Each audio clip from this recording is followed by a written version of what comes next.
Hello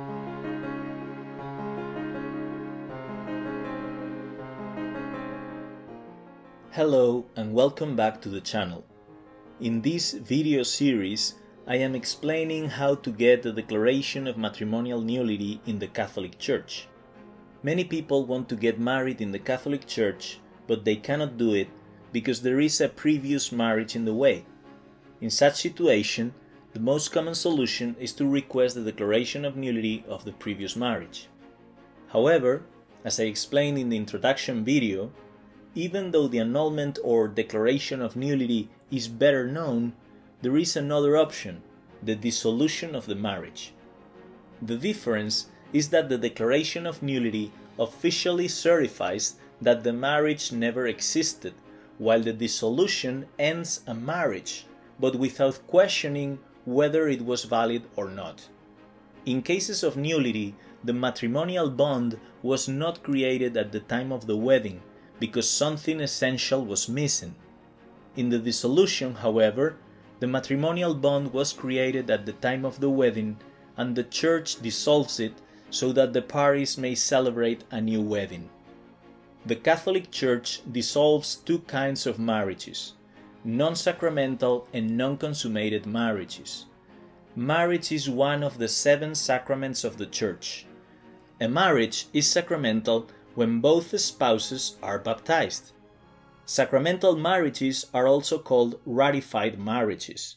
Non-sacramental marriages are also called natural marriages.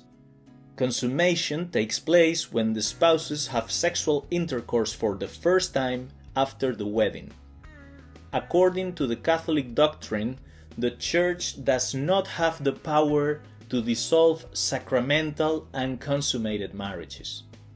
Two processes can be employed for the dissolution of non-sacramental marriages: Pauline Privilege and Petrine Privilege.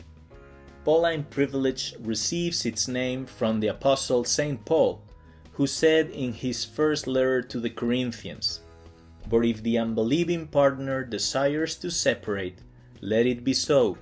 In such a case, the brother or sister is not bound, for God has called us to peace." Based on these words, the Church grants the dissolution of the marriage when 3 conditions are met. Both spouses are not baptized at the time of the wedding. One spouse is baptized after the wedding. The non-baptized spouse abandons the other one or makes it impossible for them to lead a Christian life. If the 3 conditions are met, the bishop gives permission so that the new wedding may be celebrated. It is in this precise moment, when the new marriage is celebrated, that the dissolution of the previous marriage takes place. Pauline privilege cases are treated at a local level, at the diocese. There is no need to send the case to Rome as with Petrine privilege and non-consummation cases. Petrine privilege is granted directly by the Pope, hence its name Petrine, because the Pope is the successor of St. Peter. The most important requirement for the Petrine privilege is that the marriage be non-sacramental, that is, that at least one of the spouses is not baptized at the time of the dissolution. However, if the marriage became sacramental after the wedding, but the spouses did not consummate their marriage after both were baptized, the dissolution can still be granted. But if the marriage is both ratified and consummated, it is impossible to dissolve it. Aside from this fundamental requirement, other conditions must be met as well. For instance, the dissolution is not granted if the petitioner has been the main cause of the failure of the marriage, as for instance in cases of infidelity or abuse. It is not granted either if the intended spouse was the reason why the previous marriage failed. Moreover, Petrine privilege is only granted once in a lifetime. The grace of the dissolution is not granted either if there is danger for the Catholic party of abandoning their faith or if it risks causing a scandal among the faithful. In order to obtain the dissolution through the Petrine privilege, the petitioner needs to request so in a petition which is submitted to the bishop but addressed to the Pope. The instruction of the case has two phases. First, the case is studied at the local level, at the diocese, gathering all the required information. Then, the file of the case is sent to Rome, to the Holy See, where it is studied to make sure that all the requirements for the dissolution are met. If so, the case is proposed to the Pope, who personally grants the dissolution. Other than the dissolution through the Pauline and the Petrine privileges, the third option is the dissolution of the ratified and non-consummated marriage. For starters, let us see what a ratified and consummated marriage is. Marriage is sacramental or ratified when two conditions are met: valid marriage and baptism of both spouses. The order in which these events take place is irrelevant. It doesn't matter whether they married first or whether they were already baptized when they got married. When both conditions are met, the marriage is ratified. Consummation takes place when the spouses have normal and complete sexual intercourse for the first time after the ratification. When this happens, a ratified marriage becomes absolutely indissoluble. That is, ratified and consummated marriages cannot be dissolved.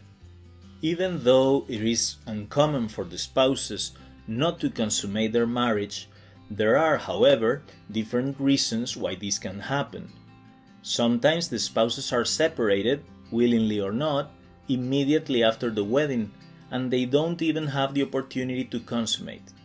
This would be the case in the movie The Graduate, in which the bride leaves her husband at the altar right after giving her consent and goes away with the protagonist. Other times, for instance, consummation is not possible due to an impotence issue. In order to obtain the dissolution of the non-consummated marriage, as with the Petrine Privilege, the petitioner must submit to the bishop a petition addressed to the Pope. The case has two phases. In the first phase, an instructor gathers all the proofs of the non-consummation. In some cases, the spouses may be required to undergo a medical examination. Afterwards, the acts of the case are sent to Rome. The Holy See studies the case to make sure that all the requisites for the dissolution are met. If they are, the case is presented to the Pope, who grants the grace of the dissolution. These processes of dissolution are relatively easy and faster than the declaration of nullity. However, it can be very difficult to understand correctly all the requirements. For this reason, it is always advisable to consult our case with an expert in canon law. Moreover, it is also a good idea to contact the diocesan tribunal to ask for orientation about what you need to do. Thanks for watching. If you like this video, please share it with those who may find it useful. If you have questions, write them below in the comment section and I will be happy to help.